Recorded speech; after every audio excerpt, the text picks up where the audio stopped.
मित्रहो नमस्कार.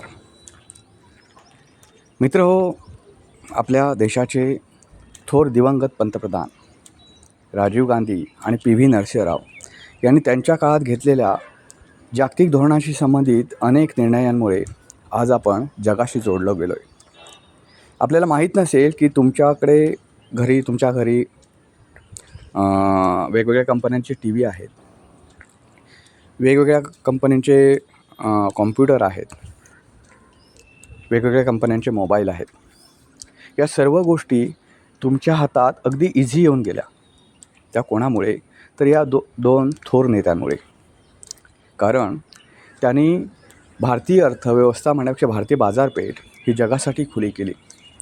त्यामुळे अमेरिकन लोकांच्या हातात ज्यावेळी मोबाईल आला, त्यानंतर पुढच्या वर्षभरातच भारतीयांच्या हातात अगदी व्यवस्थितपणे मोबाईल आला. व्यवस्थितपणे याच्यासाठी म्हटलं की अगदी सामान्यातल्या सामान्य लोकांपर्यंत तो मोबाईल पोहोचला आणि आज तर आमच्या आयुष्याचा एक घटक मोबाईल बनला आहे. मित्रहो, आज नरेंद्र मोदी यांनी काय केलं, भारतासाठी काय केलं, अशी विचारणा करणाऱ्या लोकांना नरेंद्र मोदी जेव्हा पंतप्रधान पदावरून पायउतार होती त्यावेळी कळेल की नरेंद्र मोदी यांनी काय केलं. म्हणून मी तुम्हाला या दोन थोर नेत्यांची नावं सांगितली. कधीकधी काही धोरणं अशी असतात की ज्या धोरणांचे परिणाम लगेच दिसून येत नाही, ते परिणाम खूप दूरगामी असतात आणि खूप उशिरानं आपल्याला दिसून येतात. मित्रहो, पण एक निर्णय नरेंद्र मोदी यांचा खूप आपण म्हणतो आत्मनिर्भर भारत झाला म्हणजे काय झालं, तर आत्मनिर्भर भारताचं मी एक उदाहरण तुम्हाला सांगणार आहे, जे उदाहरण सैनिकांशी संबंधित आहे. तर ते कोणतं ते तुम्ही या व्हिडिओमध्ये बघणार आहात, ऐकणार आहात. तर व्हिडिओ शेवटपर्यंत बघायला विसरू नका. आणि हो मित्रांनो, हे मी सांगतो आहे म्हणून तुम्ही अजिबात विश्वास ठेवू नका. आमच्या अवतीभोवती माजी सैनिक नक्की असतात, ज्यांनी काँग्रेसचा काळ पाहिला आणि भाजपचा काळसुद्धा ते पाहत आहेत. अशा माजी सैनिकांना तुम्ही नक्की भेटा, तर ते तुम्हाला त्यांच्या व्यथा आणि कथा नक्की सांगतील. आणि हा व्हिडिओ खरा आहे की खोटा आहे हे सुद्धा तुम्हाला त्याच्यावरून कळेल. तर व्हिडिओ शेवटपर्यंत बघायला मित्रांनो विसरू नका. मित्रहो नमस्कार, तुम्ही पाहताय विचार मोदी. मित्रहो, नरेंद्र मोदी पंतप्रधान झाल्यानंतर पहिली 5 वर्षे व्यवस्थित गेली, पण अनेक जण आज प्रश्न विचारत आहेत की आत्मनिर्भर भारत असं नरेंद्र मोदी अगदी त्यांची 56 इंची छाती फुगवून सांगतात. तर आत्मनिर्भर भारत म्हणजे नेमकं काय? मित्रांनो, काही गोष्टीला तुम्हाला माहिती आहे आपल्या भारतामध्ये मर्यादा आहेत. आपल्या भारतात काय पिकतं आणि काय विकलं जातं हे तुम्हाला चांगलं माहिती आहे. उद्या तुम्ही म्हटलात की बाबा सोन्याच्या खाणी भारतात नाही, ते आपल्याला विकत आणावं लागतं, तर सोन्याच्या खाणी काय नरेंद्र मोदी भारतात नाही का स्थापन करू शकणार किंवा काढू शकणार? जमिनीत जे काय मिळतं त्याचाच वापर मोदी करून भारताला आत्मनिर्भरतेकडे नेऊ शकतात. त्या जमिनीत वेगळं काहीतरी पिकावं, जे पिकूच शकत नाही अशी गोष्ट पिकावी, याच्यासाठी मोदी काही करू शकत नाहीत. म्हणजे एखादं खनिज परदेशामध्ये सापडतं, ते आपल्या भारतात कसं सापडेल याच्या दृष्टीनं आपण काहीच करू शकत नाही. ते परदेशात सापडतं, ते परदेशातच सापडतं. पण आज मी तुम्हाला एक गोष्ट अशी सांगणार आहे की जगात भारताची मान उंचावणारी. मित्रहो, तुम्हाला माहिती आहे की भारतीय सैनिक हा आमच्या अस्मितेचा एक मानबिंदू आहे. भारतीय सैनिकांना लढताना पाहून आपलीसुद्धा छाती गर्वानं फुलते. कोणाच्या तरी एकाच्या घरातला एखादा माणूस, एखादा तरुण सैनिक होतो, पण त्याच्याप्रती निष्ठा, त्याच्याप्रती असलेलं आपलं प्रेम हे अखंड कोट्यावधी अब्जावधी भारतीयांचं प्रेम त्या एका मुलामागे, एका तरुणामागे असतं. एवढं भारतीय सैनिक हे आपल्या गर्वाची शान आहेत. मित्रहो, तर आज मी मोदी आल्यानंतर सैनिकांच्या बाबतीत नेमकं काय बदल घडले हे तुम्हाला सांगणार आहे.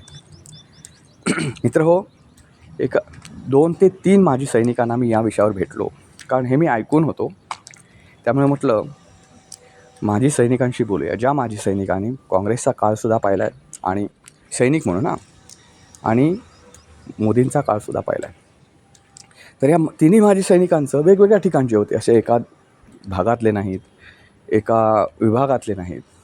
मी कोकणातल्या माजी सैनिकाला भेटलो आहे, खानदेशच्या माजी सैनिकाला भेटलो आहे आणि विदर्भ मराठवाड्या साईडच्या एका माजी सैनिकाला भेटलो. अशी 3 वेगवेगळ्या ठिकाणची माजी सैनिक आणि त्यांचं एक मत होतं एका विषयावर, की नरेंद्र मोदी यांच्या काळात भारतीय सैनिकानं खूप मोठी मजल मारलेली आहे.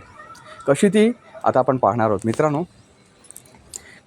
काँग्रेसच्या तुम्हाला माहिती असेल आपली जी सीमारेषा आहे ती खूप संवेदनशील आहे.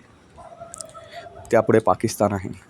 पाकिस्तानकडून होणारे अटॅक आणि काश्मीरच्या बाबतीत बोलायचं झालं, काश्मीरमधील जो सीमावर्ती भाग जो आहे, तर त्या भागात आपल्याच देशवासियाकडून आपल्याच सैनिकांवर केली जाणार दगडफेक हा काँग्रेसच्या काळात खूप मोठा मुद्दा होता. काँग्रेसच्या काळात सैनिकांना असे आदेश होते की काही झालं तरी आपल्या देशवासियांवर गोळी झाडायची नाही.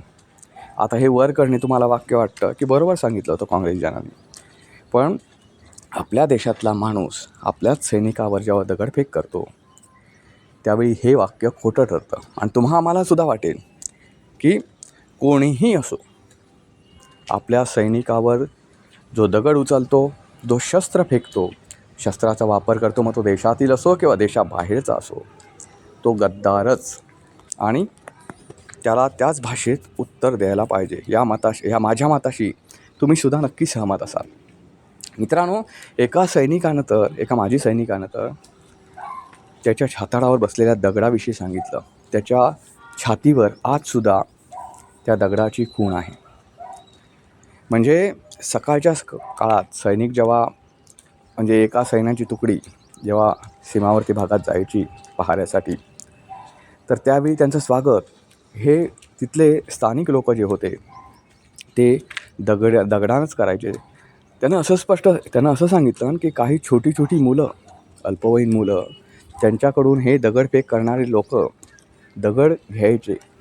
कारण त्या मुलांनासुद्धा जे देशविघातक कृत्य आहेत, आता मी कोणाला बोलणार नाही, कोणी त्यांना आर्थिक पुरवठा वगैरे करत होते, पण त्यांना 100 रुपये 200 रुपये दिवसाचे द्यायचे.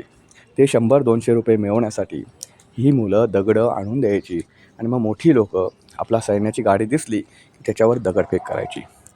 आणि सैन्याला तर आदेशच होते की गोळी चालवायची नाही. त्यामुळे ते दगड झेलण्यापलीकडे आपलं सैन्य काहीच करू शकत नव्हतं. म्हणजे म्हणतात ना, आपल्याच नात्यातल्या माणसानं आपल्यावरच अन्याय अत्याचार करावा, तशी ही भयानक गोष्ट होती. मित्रांनो, पण नरेंद्र मोदी नावाचं वादळ भारतात आलं. आता तुम्हाला मोदी भारताचे पंतप्रधान होण्यापूर्वी पण मोदींच्या भोवती काय एवढं ग्लॅमर नव्हतं, पण मोदींच्या मागे एक बिरुदावली मात्र नक्की होती की कट्टर हिंदुत्ववादी नेता. आज जशी योगी आदित्यनाथ यांच्या नावापुढे आहे, त्याचप्रमाणे नरेंद्र मोदी यांच्या नावाच्या मागेसुद्धा ही पदवी होती. आणि नरेंद्र मोदी यांनी सत्ता स्थापन करतात आणि एकतर्फी त्यांचं सरकार बसताच या देशविघातक कृत्य करणाऱ्यांच्या उरात धडकी भरली. तुम्हाला माहीत नसेल आणि तुम्ही खरंच याविषयी बोला कुठल्या तरी माजी सैनिकाशी किंवा सध्या सैन्यामध्ये असणाऱ्या, पण त्याने काँग्रेसचा काळ पाहिला पाहिजे. काँग्रेसच्या काळातसुद्धा तो सैनिक असला पाहिजे. अशा कुठल्याही सैनिकाशी बोला, तो नक्की तुम्हाला सांगेल की ज्या दिवशी मोदींचं सरकार बसलं त्या दिवसापासून दगडफेक बंद झाली. कारण त्यांना माहिती होतं की नरेंद्र मोदी जर एका दगडाची किंमत किती दगडाने वसूल करतील हे त्यांना माहिती होतं. आणि त्यानंतर तर पहिली गोष्ट, तिन्ही सैन्य दलांची बैठक नरेंद्र मोदींनी बोलावली आणि मोदींनी स्पष्ट सांगितलं, तिन्ही सेनादलाच्या प्रमुखांना, तिन्ही सेनादलांच्या प्रत्येक प्रमुखाशी ते बोलले आणि त्यांनी स्पष्ट सांगितलं की मी जरी देशाचा पंतप्रधान असलो तरी ज्यावेळी आपल्या सैनिकावर दगडफेक होईल, मग तो आपल्या देशातला असो की बाहेरच्या देशातला असो, पहिलं तुमचं संरक्षण करा, त्याच्यासाठी गोळी चालवा. कारण हे अधिकार माझे आहेत की कोणाचे आहेत याच्यापेक्षा तुमचे आहेत. या देशाचा सैनिक आपल्या देशातल्या नागरिकाकडून किंवा परदेशातल्या नागरिकाकडून म्हणजे पाकिस्तान असेल, चीन असेल, कुठलाही, तो मृत्युमुखी पडणार नाही याची काळजी घ्या. कारण प्रत्येक सैनिकाचा जीव हा आपल्या देशासाठी हजारो जीवांपेक्षा मोठा आहे. मित्रांनो, मोदींचं ते वाक्य आणि एक महत्त्वाचं वाक्य त्यांनी सांगितलं की मोदींच्या आदेशाची वाट बघू नका, गोळीबार करायचा नाही करायचा. तिथे पंतप्रधान, देशाचे पंतप्रधान तुम्ही असाल, तुम्ही निर्णय घ्या गोळीबार करायचा की नाही करायचा. आणि हो, काय घडलं, गोळीबार केलात, असं झालं तसं झालं, त्यानंतर येऊन मला सांगा. नरेंद्र मोदींचं ते एका वाक्यामुळे त्या तिन्ही सेनादलांच्या प्रमुखांना हत्ती एवढं बळ आलं. कारण मित्रांनो, कसं आहे माहिती आहे का, सैन्य असेल, पोलीस असेल, त्यांना वरिष्ठांचा आदेश जर मिळाला नाही आणि त्या आदेशाशिवाय स्वतःचं प्राण वाचवण्यासाठी जर त्यांनी गोळीबार केला तर त्याची फार मोठी किंमत त्यांना मोजावी लागते. सैनिकांच्या ठिकाणी केवढी मोठी शिस्त असते हे वेगळं सांगण्याची गरज नाही. आपल्या सैनिकांना जर एखादी चूक केली तर त्यांना 4 ते 5 दिवसाचा पगार गमवावा लागतो. हे मी स्वतःचं मत नाही सांगत, मी माजी सैनिकांशी बोलल्यावर हे सगळ्या गोष्टी सांगतो. 4 ते 5 दिवसांचा पगार गमवावा लागतो. आता आपला 4 ते 5 दिवसांचा पगार जर गेला तर आपल्याला किती हुरहुर वाटते हे तुम्हाला चांगलं माहिती. 1 दिवसाचा पगार गेला तरी किंवा 1 तासाचा गेला तरी तर ते माजी सैनिकांना, त्या सैनिकांना काय वाटत असेल. म्हणजे तिथे किती शिस्त पाळावी लागते याचं तुम्हाला मी एक उदाहरण सांगितलं. त्यामुळे तुमच्या त्यावेळच्या काळात असं होतं की काँग्रेस समोरून गोळीबार जर झाला तर त्याचं प्रत्युत्तर आपण देत नव्हतं. आपण मरायचं पण प्रत्युत्तर द्यायचं नाही. आताच्या काळात असं झालं आहे की समोरचे जे करेल ते आपले सैनिक करू शकतात विदाऊट एनी ऑर्डर. त्यामुळे सैनिकांना तरी आत्मनिर्भर केलं मोदींनी असं म्हणायला हरकत नाही. मित्रांनो, तुमच्या घरातसुद्धा एखादा माजी सैनिक असेल, सैनिक असतील तर त्यांच्या भावना याविषयी काय आहेत, माझ्या व्हिडिओविषयी त्यांच्या भावना काय आहेत, नरेंद्र मोदी यांनी सैनिकांना खरंच आत्मनिर्भर बनवलं का, याविषयी त्यांची मतं, तुमची मतं जाणून घ्यायला मी उत्सुक आहे.